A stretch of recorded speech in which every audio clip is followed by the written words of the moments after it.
Okay, breakfast time. So, here's our recipe for today.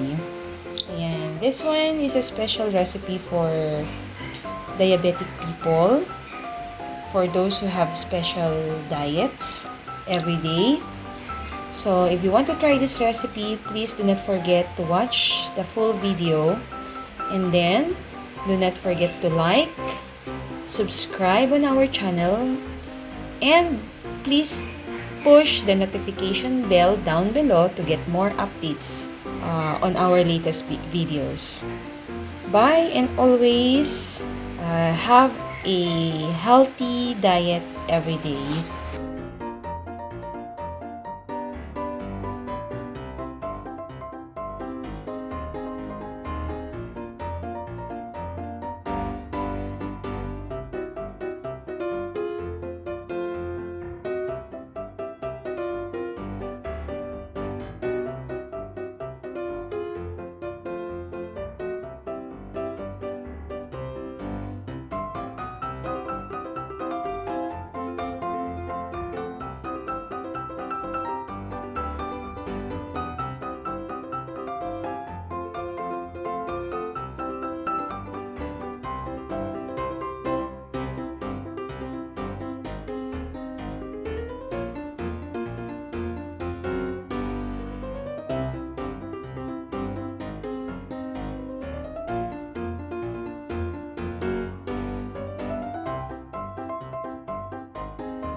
Okay, so here's our recipe for today.